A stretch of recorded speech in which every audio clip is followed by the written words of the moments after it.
तत्कालीन रेल मंत्री स्वर्गीय लाल बहादुर शास्त्री ने नैतिकता के आधार पर इस्तीफा दिया था।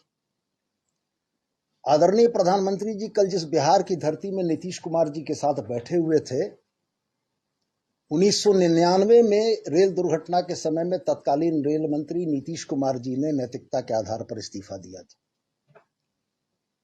मुंबई में 2008 में जब हमला हुआ था तो तत्कालीन गृह मंत्री शिवराज सिंह पाटिल ने नैतिकता के आधार पर इस्तीफा दिया था कि चूंकि देश का गृह मंत्री इतनी बड़ी घटना को रोकने में विफल रहा था।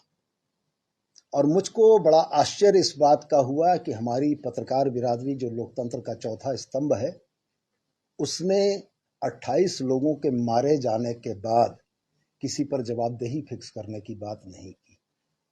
ये चीजें क्यों कर हुई? आखिर यह विफलता किसकी थी?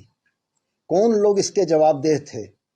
आप पूर्व की घटनाओं को उठाकर देख लें। 2001 में जब भारत की संसद पर हमला हुआ था तो अफजल गुरु ने जिस डीएसपी सलविंदर सिंह का नाम लिया था कि श्रीनगर से दिल्ली तक उसने पहुंचाया था, आज तक जवाबदेही फिक्स नहीं हुई।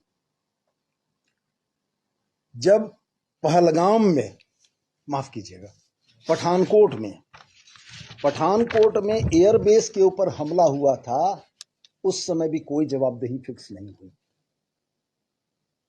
जब पुलवामा में 300 किलो आरडीएक्स के साथ हमारी सीमा को चीरते हुए आतंकवादी घुस गए, कोई जवाबदेही फिक्स नहीं हुई।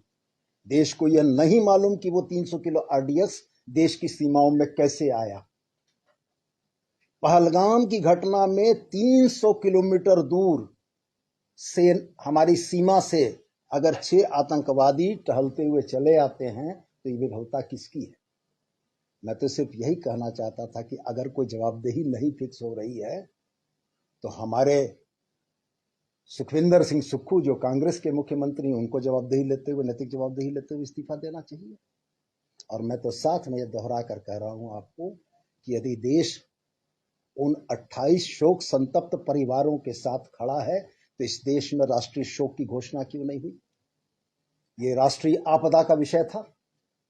अगर हम जबानी नहीं, दिल से अपने उन 28 भाइयों और बहनों के साथ खड़े हैं तो इस देश को राष्ट्रीय शोक की घोषणा करनी चाहिए थी और ये पूरा देश उस राष्ट्रीय शोक के साथ उन परिवारों के साथ होता।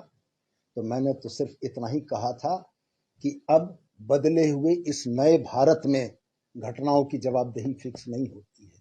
हमारे आदरणीय नेता प्रतिपक्ष, झारखंड के भारतीय जनता पार्टी के प्रदेश अध्यक्ष, उन्होंने मुझको मेरे बयान को फूहड़ बताया। मैं बड़ा सम्मान करता हूं उनका, लेकिन मैं उनसे जरूर यह कहना चाहता हूं कि कल गिरिडीह में दिए हुए उनके आदरणीय कार्यकारी अध्यक्ष डॉक्टर रविंद्र कुमार राय का बयान भी जरा सा उलट कर देख लेते। झारखंड से लगने वाली अंतर्राष्ट्रीय विदेशी सीमा का जिक्र जो उन्होंने किया है, तो डॉक्टर रविंद्र कुमार राय को भी थोड़ा भूगोल का अध्ययन करा देते कि झारखंड की कोई सीमा अंतर्राष्ट्रीय सीमा से नहीं लगती है। तो मेरा कहना यह था कि जब पत्रकार नेताओं का काम करने लगे तब नेताओं को पत्रकार का काम करना चाहिए। जब पत्रकारों की प्राथमिक भूमिका देश की दुर्भाग्यपूर्ण घटनाओं में जवाबदेही फिक्स करने के लिए नेताओं से सवाल करने की थी, वो नेताओं से सवाल नहीं हुआ, तो एक राजनीतिक कार्यकर्ताओं ने पत्रकार की भूमिका में सवाल किया कि घटना अगर पहलगाम में घटी है तो जम्मू कश्मीर तो केंद्र शासित प्रदेश है, वहां की आंतरिक सुरक्षा तो भारत सरकार के अधीन है, तो मुफ्ती महबूबा मुफ्ती तो जवाबदेह नहीं हो सकती हैं, तो सुखविंदर सिंह सुक्खू को जवाबदेह होना चाहिए, भगवंत सिंह मान को जवाबदेह होना चाहिए कि कैसे ये घटना घट गई। तो मैं सिर्फ आपसे, आपके माध्यम से यही कहना चाहता हूं कि भारतीय जनता पार्टी के जो हमारे फाजिल मित्र सड़कों पर उतरकर आंदोलन कर रहे हैं, तो वो भी इस बात को जरा स्पष्ट करें कि वो उनका आंदोलन किसके खिलाफ है। देश की कुर्सी पर भारतीय जनता पार्टी के आदरणीय